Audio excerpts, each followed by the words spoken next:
Et votre invité aujourd'hui en direct sur Boursorama dans la grande interview, c'est Pierre Larouturou. Bonjour. Bonjour. Merci d'être là avec nous, économiste et cofondateur de Nouvelle Donne.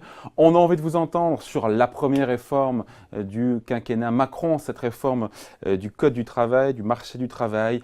48 réunions sont déjà programmées, nous dit le gouvernement, qui explique à qui veut l'entendre, voilà, qui va consulter sans relâche les syndicats, les partenaires sociaux. Avant, et effectivement on le sait, mais c'était d'ailleurs défendu pendant la campagne de passer par ordonnance.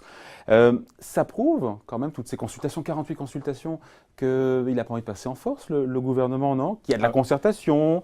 Ou alors est-ce que le gouvernement cherche à endormir tout le monde, comme a dit Pierre Laurent, le patron du Parti communiste français? On ne sait pas, le fait de faire des consultations est une bonne chose. J'aimerais quand même revenir 2 minutes sur le débat précédent. Comme à la Banque centrale. Il fait les questions et les réponses. Non, pardon, mais on est sur un sujet fondamental. Allez, un petit mot sur la Banque centrale européenne. Quand la Banque centrale dit que les risques sont équilibrés, ça fait preuve d'un aveuglement qui est assez incroyable. Non, ce qui est intéressant, c'est pas quitter, c'est dit avant, il y avait des risques qui étaient baissiers, et maintenant, pour le coup, les risques entre la hausse et la baisse de l'activité sont plus équilibrés. C'est faux, pardon, excusez-moi. Le FMI a redit il y a un mois que le risque d'une nouvelle crise financière est colossal. Le niveau de dette aux États-Unis, on vient d'avoir les chiffres pour l'ensemble de 2016, le niveau de dette a augmenté 4 fois plus vite que le PIB aux États-Unis. Il faut 4 doses de dette supplémentaires pour avoir une dose de croissance. On a quel niveau la dette totale de mémoire de plus de 2200 milliards de dette totale en un an. On arrive, ça dépend si vous tenez compte de la dette des acteurs financiers ou pas, mais on est de l'ordre de 250% du PIB. Ouais. Ce qui est clair, même les Échos en a parlé la semaine dernière, c'est que le niveau de dette privée est pire qu'en 2008. Ça, c'est les États-Unis. Mais dans le monde entier, on a eu Jacques Delarosière, ancien patron du FMI, qui a dit effectivement, aujourd'hui, il y a beaucoup de dettes dans le monde, mais qu'elle est acceptable puisque les taux d'intérêt sont très bas. Oui, mais elle est indolore aujourd'hui, cette dette. Mais excusez-moi, ça c'est faire preuve d'un aveuglement qui est très inquiétant et très dangereux. De faire preuve de court terme. En Chine, il a fallu mettre 44% du PIB sur la table en un an. Je répète, l'augmentation de la dette privée. Je ne parle pas de la dette publique, je ne parle pas du shadow banking, c'est-à-dire les crédits pas clairs qui ne sont pas vraiment dans la comptabilité, mais rien que l'augmentation de la dette privée propre identifiée, il a fallu mettre 44% du PIB sur la table en Chine en un an pour que la bulle immobilière continue d'enfler. Éviter le collapsus généralisé. Ok, mais pardon, mais vous me trouvez ça équilibré? Pardon, vous trouvez que les risques... Voilà, il a fallu, vous venez de le dire, pour éviter une récession violente, il a fallu mettre 44% du PIB sur la table. En Chine. En Chine, c'est quand même les deux moteurs de l'économie mondiale qui sont les États-Unis et la Chine peuvent exploser n'importe quand. On a tous eu des livres d'histoire quand on était en terminale.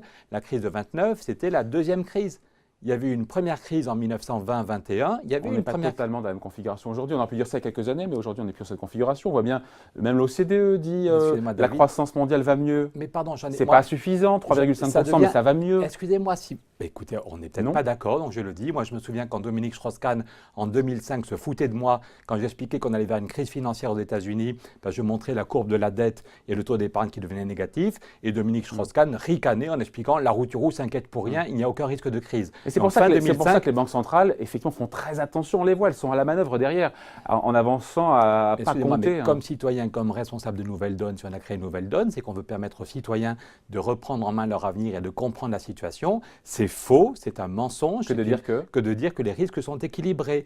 Ce qu'a dit Mario Draghi. Voilà, et encore le mois dernier, le FMI a consacré 20 pages au fait que les risques d'une crise financière sont aujourd'hui beaucoup plus importants, même qu'en 2007-2008. Donc c'est juste faux. Donc vous tirez la sonnette d'alarme en disant voilà, il y a trop de dettes alors en Chine, aux États-Unis, partout dans le monde? Un peu partout, oui. C'est ce que dit Stiglitz, c'est que depuis 2008, on s'est contenté de déplacer les fauteuils sur le pont du Titanic. Et il faut mettre en permanence une transfusion. Pourquoi est-ce qu'il faut de plus en plus de dettes? Pourquoi est-ce qu'en Chine, il faut 44% du PIB de dettes supplémentaires pour maintenir la croissance? Pourquoi aux États-Unis? Mais je vais vous prendre le contre-exemple parfait, celui du Japon. Ils ont 300-400% du PIB en dette quand on cumule privé, public, tout. Ils ne sont pas. Voilà. Parce que. Voilà. Non, mais ils ont de la croissance, ils ont un taux de chômage qui est bas. Ils ont de la croissance, le Japon à 0,7 par habitant. Mais le Japon a une croissance qui n'arrive. C'est le pays qui n'arrive pas à sortir de la trappe. Ils ont un taux de chômage à 5%, ils n'ont pas malheureux non plus. Ils ont fait il y a quelques mois le 52e plan de relance au Japon. Le Japon n'arrive pas à sortir de la trappe. Je veux dire quoi? Je veux dire juste qu'ils ont moins de 5% de chômage. Oui, mais il faut voir tous les petits boulots, pardon. Il faut voir tous les gens qu'on occupe à des petits boulots qu'en Europe on a supprimés parce qu'ils n'ont aucune utilité sociale. Non, ça veut dire qu'il y a beaucoup beaucoup de dettes au Japon et ça tient parce qu'il y a une banque centrale qui est contrainte, qui ne peut plus Ok. relever ses taux. Moi, juste ce que je vous dis. Et on ne sait pas comment ça va se finir, mais en Comme tout cas, économiste le et Japon… comme citoyen, je me souviens comment j'avais droit à des ricanements en 2005. Je disais on va vers une crise financière majeure. Et On va aujourd'hui, selon vous, vers une crise Oui, financière je sais majeure, pas si dans- même si, encore une fois, à la manœuvre, il y a des banques centrales qui ont l'air Excuse-moi. quand même bien pilotées. Mais les banques centrales, elles font ce qu'elles peuvent pour limiter la casse. Elles ont fait du bon boulot jusqu'à présent. Tout à fait.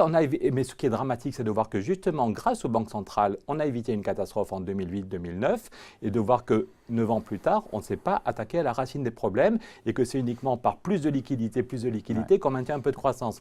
Si on en revient à la France, si la régie peut envoyer la courbe de la croissance… Il est fabuleux, Pierre Larouturou. On parle de ces sujets. Merci, vous pouvez le Si dire. la régie plus peut souvent. lancer les trucs, Merci la il est régie, bon. merci Il pour va les prendre mon commentaires. job. Merci David pour ces commentaires élogieux. C'est intéressant parce qu'on voit quoi? On voit la croissance en France depuis plus de 50 ans. Voilà. Mais ce graphe-là, on aurait pu le mettre dans n'importe quel pays au monde. C'est la croissance en France depuis 1960, mais quel que soit le pays, c'est effectivement Voilà, le syndrome, la peur de la stagnation Donc, je séculaire. ne sais pas si on Il y a le moins de voit. croissance. Je on vois le voit là, très si bien. on le voit là, On le donc, voit dans les parfaitement. années 60, 5,6, puis 3,7 de croissance dans les années 70, puis 2,2, voilà.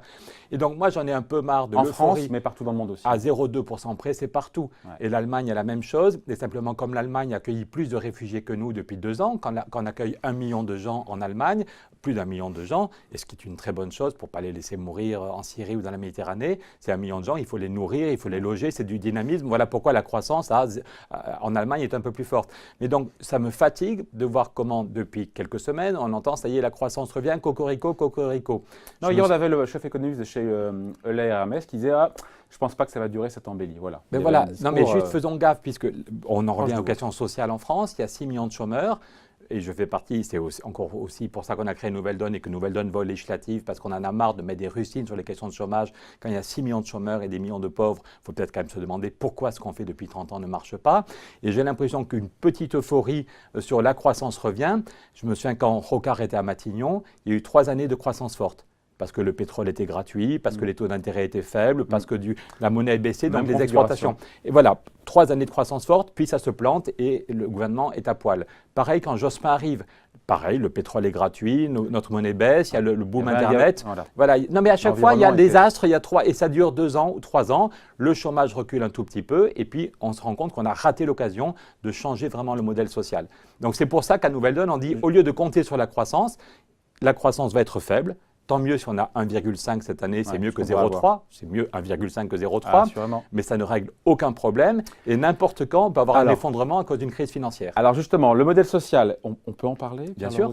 Alors justement, voilà, ces 48 réunions, cette cinquantaine de réunions qui sont prévues entre la ministre du Travail et les différents partenaires sociaux, on comprend bien le message du gouvernement, ce n'est pas de passage en force. Est-ce que vous êtes d'accord, vous convenez que…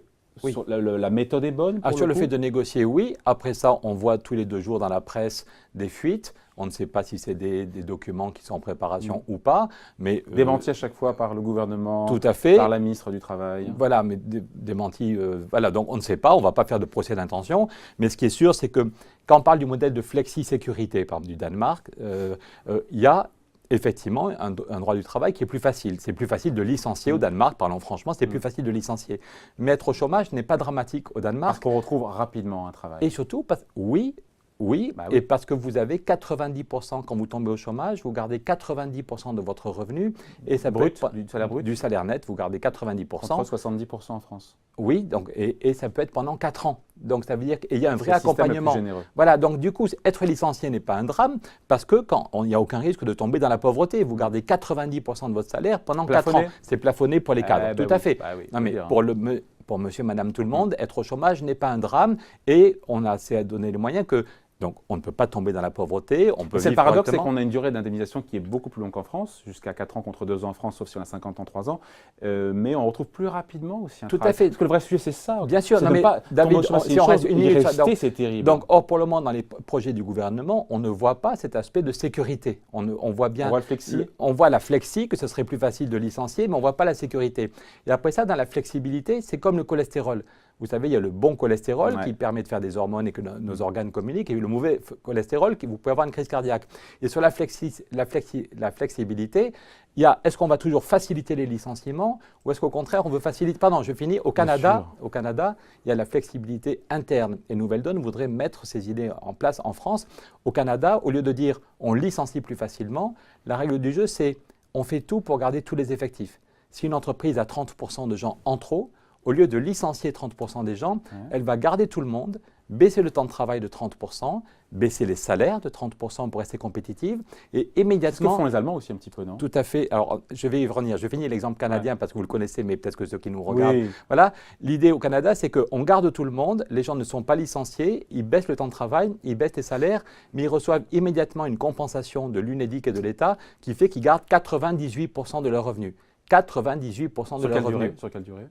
Tant que l'entreprise est en difficulté. Parce qu'ils ont fait le calcul que si ces gens sont au chômage, ils vont payer moins de TVA, payer moins d'impôts, qu'ils perdent leurs compétences. Et la plupart des patrons ne sont pas des salauds et n'ont pas de plaisir à licencier quelqu'un. Donc si on peut garder les effectifs tout en acceptant l'idée qu'il y a moins de boulot et qu'au lieu de licencier, on garde tout le monde, c'est une bonne chose. Donc ce qui m'inquiète, c'est qu'en France, que ce soit la loi travail ou a priori ce qui se prépare, on nous explique toujours c'est la flexibilité externe, c'est favoriser les licenciements, favoriser les licenciements. Mais encore une fois, favoriser les licenciements parce que derrière, il y a beaucoup de petits patrons, de TPE, de PME qui n'ont pas une flopée, une bardée d'avocats. Et c'est vrai que pour eux, le procès au prud'homme, suite à un licenciement abusif, ça met parfois en risque la pérennité de leur boîte. Il faut se mettre à leur place, il faut les écouter aussi. Vous comprenez que le fait de plafonner, encore une fois, savoir… combien ça va coûter? Écoutez, ça peut rassurer pour embaucher. À Nouvelle Donne, parmi ceux et celles qui sont candidats et candidates aux législatives, on a en même temps des gens qui sont au chômage, des gens qui sont salariés, des gens qui sont patrons de PME. Hier, je faisais un meeting avec quelqu'un qui est patron de PME, qui a 80 salariés. Mais il vous l'a dit que la procédure elle est aléatoire, que ça peut durer 1 an, ça peut durer jusqu'à 3 ans, jusqu'à 4 ans. Vous savez que pour un même cas de figure, à 3 endroits différents de la France, pour un même cas de figure, on peut avoir des indemnités de licenciement à payer qui vont du simple au triple. Je ne vous ai pas dit qu'on était hostile ni à la simplification du droit du travail. On pourrait avoir un droit du travail qui est beaucoup plus simple et qui en même temps protège et beaucoup plus efficace. Donc on n'est pas du tout hostile à la négociation, à la simplification et au fait qu'il faut mieux réguler la question des plafonnement des indemnités prud'homales. Mais par contre, si c'est pour faciliter, si ça va toujours dans le même sens, vous avez vu d'ailleurs le jour que Emmanuel Macron a reçu à l'Élysée d'abord M. Gattaz pour le MEDEF, mais après ça le patronat des PME, on l'oublie qu'il n'y a pas que le MEDEF, et le patron de tous les patrons de PME en France a dit, la CPME a dit, je ne suis pas demandeur si c'est pour augmenter la concurrence entre PME, il faut en même temps simplifier le droit du travail, et en même temps, dont certains rigolaient quand Emmanuel Macron le prononçait, il faut le faire pour de vrai. On peut simplifier le droit du travail et en même temps donner une vraie sécurité aux salariés. Mais pour l'instant, c'est une régression sociale pour vous, ce plafonnement? Si c'est juste plafonner les indemnités prud'homales, c'est une régression il faut sociale. voir, il faut éviter les inégalités effectivement sur le territoire. Ce qui m'inquiète, c'est si on veut encore faciliter les licenciements d'un contexte où il y a 6 millions de chômeurs. Je répète, le Canada a mis en place un système qui est équilibré et qui évite des milliers de licenciements. Et vous l'avez dit, en Allemagne, il faut faire gaffe parce que les gens confondent deux choses très différentes qui ont été faites en Allemagne. C'est la multiplication des petits boulots précaires, c'est en 2004. Et par contre, le système canadien a été mis en place en Allemagne en 2008-2009. Quand l'Allemagne tombe en récession, au lieu de faire des paquets de licenciements comme en France, Angela Merkel accepte de bouger. Et il y a eu 1 500 000 salariés en Allemagne. 1 500 000 salariés qui ont profité du Kurzarbeit, c'est-à-dire travailler moins pour licencier moins. En France, c'est un sujet tabou, mais en Allemagne, Angela Merkel a dit « Ok, on va travailler moins pour licencier moins ». 1 500 000 salariés qui ont baissé de 30% leur temps de travail et Angela Merkel maintenait 98% du revenu avec formation sur le temps libre. Pourquoi est-ce que la question du temps de travail est tabou en France? Nouvelle Donne pense que c'est une question fondamentale. C'est une question idéologique en France, il y a beaucoup d'idéologie derrière tout ça. Oui, or voyez, on est dans un studio où il y a au moins 4 caméras. Oui. Autrefois, il y aurait eu 2 ou 3 personnes derrière chaque caméra. Maintenant, il n'y a plus personne.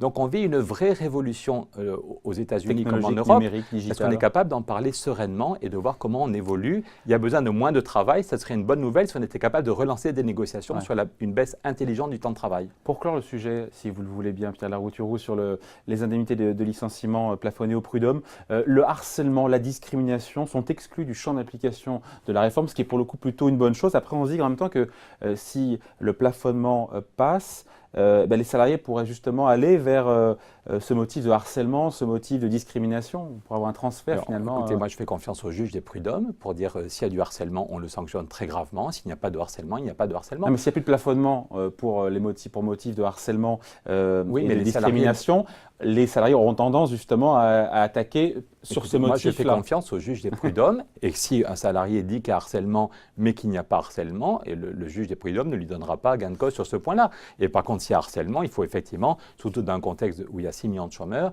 il y a beaucoup de salariés qui souffrent parce qu'ils acceptent des conditions de travail. Autrefois, quand quelqu'un n'était pas content de son travail, il donnait sa démission, il retrouvait du boulot ailleurs en 3 mois. Tandis qu'aujourd'hui, il y a beaucoup de gens qui souffrent au travail. On va pas Quel temps d'ailleurs en moyenne en France aujourd'hui pour retrouver un travail? Je n'ai pas ce chiffre-là pour le coup. Je ne sais pas. En moyenne. Je ne l'ai pas non plus. Mais ce n'est pas 3 mois. Hein. Ah non, c'est beaucoup plus long, hélas.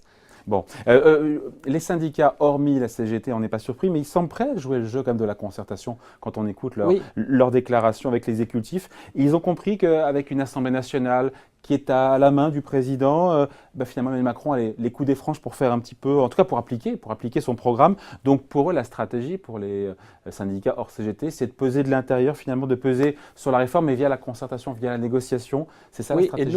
Et nous, à Nouvelle Donne, notre stratégie, c'est d'avoir si possible quelques députés, on va voter dimanche, et de faire entendre des idées. Il faut mettre plus de choses dans la négociation. Il faut refuser ce qui paraît dangereux, si c'est toujours faciliter les licenciements, c'est dangereux, mais il y a d'autres choses à faire pour muscler l'emploi. Par exemple, sur les PME, vous en parliez l'autre jour, il y a 60 000 PME qui meurent chaque année. Ouais. 60 000 PME, en particulier parce que les grands groupes les font travailler et ne les payent pas, et les font poireauter pour payer les factures.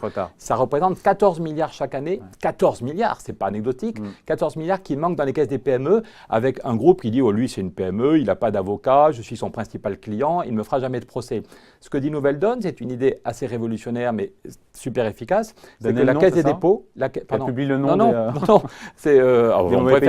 Oui, on pourrait le faire. Merci, on va rajouter ça dans notre programme. Non, ce que dit Nouvelle Donne, c'est que la Caisse des dépôts pourrait avoir un rôle d'assureur pour toutes les PME.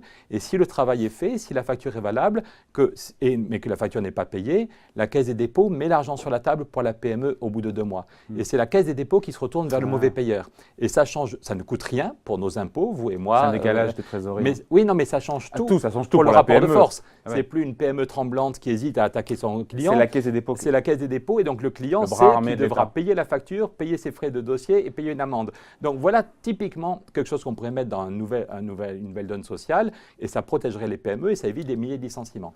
Le gouvernement n'a pas de plan caché, a dit Muriel Pénicaud, la ministre du Travail, et pourtant il y a cette note dont on a moins parlé, qui est sortie dans l'IB, vous avez dû voir cette semaine, note de travail qui émane de la Direction générale du travail, qui porte à croire que le gouvernement pourrait aller beaucoup plus loin en matière de flexibilisation du marché du travail que ce qui est attendu, en tout cas ce qui était dans le programme d'Emmanuel Macron. Est-ce que vous aussi vous pensez qu'il veut aller plus loin et qu'il y aurait peut-être un plan caché? Ça m'inquiète parce que quand Libération sort ça, la ministre botte en touche, mais pas de façon Elle dit c'est une note d'un de mes conseillers que je n'ai pas demandé.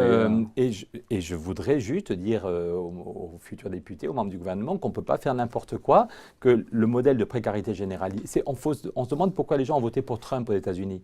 Mais il y a une souffrance sociale terrible. Le pays qui sert de modèle à la plupart de nos dirigeants, c'est les États-Unis. Ils pensent qu'il y a le plein emploi. Et en fait, on voit que le taux d'activité, je ne vous ai pas apporté toutes les courbes de Nouvelle Donne, mais on voit que le taux d'activité s'effondre aux États-unis. Il est remonté le mois dernier, non, il est encore baissé dans le mois dernier de -0,2. Il se trouve que je suis tous les mois. Ah, le taux d'activité, pardon. Tout à fait. Le taux d'activité, aujourd'hui, il y a moins de 60… Pardon de vous contredire, il était monté il y a un mois et puis il est redescendu. Voilà. Le mois d'avant, pardon. Mais bon, si on regarde les grandes tendances, si on les grandes tendances, c'est la baisse. Voilà, si on prend le taux d'activité, il n'y a plus que 63% des adultes américains, moins de 63% des adultes qui sont sur le marché du travail. Et parmi ceux et celles qui ont un boulot… On était dans les années 90 à 80%. Oui, tout à fait. C'est vraiment une chute impressionnante. Et en même temps, parmi ceux et celles qui sont salariés, il y a tellement de petits boulots que la durée moyenne est tombée à 33 heures. Le MEDEF, quand il nous donne la durée moyenne du travail aux États-Unis est tombée à 33h07 par salarié actif. Voilà. 33 heures par quoi? 33,7 heures par semaine. Par semaine, ah oui. Non, mais c'est pour dire que les gens croient, ceux qui nous disent qu'il faut accepter la flexibilité, qu'il faut simplifier le droit du travail et que ça va tout régler. Leur modèle, c'est les États-Unis. Et en fait, on voit qu'aux États-Unis, il y a plus de 90 millions de gens qui ne sont plus sur le marché du travail. Voilà. Et que parmi ceux et celles qui ont un boulot, y compris dans les services, et pas seulement dans l'industrie manufacturière, il y a tellement de petits boulots que la durée réelle est tombée à 33 heures et des poussières. Donc, est-ce qu'on est capable, sereinement en France, de mettre sur la table la métamorphose du travail? Et ce que dit Nouvelle Donne, c'est qu'il ne s'agit pas d'imposer, comme l'avait fait la loi Aubry, il ne s'agit pas d'imposer une baisse du temps de travail, mais de relancer des négociations. Il y a déjà 400 entreprises qui sont passées à 4 jours. J'étais en Bretagne cette semaine, chez Maminova, chez Fleury Michon, chez Monique Ranou. Tous les salariés sont passés à 4 jours. L'usine travaille 6 jours par semaine, hein. L'usine travaille 6 jours, mais tout le monde, les cadres, les ouvriers, les commerciaux sont passés à 4 jours. Payés, Et 4 jours payés. Et l'entreprise arrête de payer les cotisations chômage. Donc, on n'a pas baissé les salaires, mais ce qui compte, c'est que la masse salariale totale n'a pas augmenté parce que l'entreprise arrête de payer les Et cotisations donc la chômage. productivité, pour le coup? La productivité est tout à fait bonne. On continue à faire des gains comme partout ailleurs. Mais par exemple, chez Maminova, 130 embauches en CDI. Donc concrètement, si Nouvelle Donne avait des députés dans 2 semaines, on dira à Emmanuel Macron, vous voulez encore supprimer des cotisations sans contrepartie. Nous, on pense qu'on doit faire un deal et dire, on supprime les cotisations chômage si l'entreprise a créé 10% d'emplois.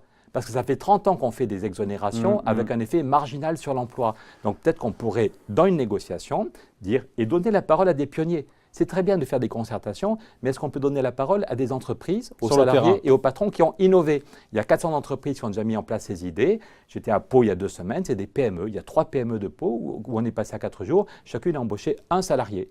Mais ce n'est pas énorme, mais si toutes les PME de France embauchaient un salarié de plus, ça irait mieux. Ça irait beaucoup mieux. Bon, en tout cas, ça va mieux quand on reçoit Pierre Larouturou qui vient nous voir de temps en temps, économiste, cofondateur de la Nouvelle Donne, qui présente des députés, on l'a compris. Pas encore des députés, mais ça dépend de ceux qui vont voter. Vous avez raison, David, il devrait être député.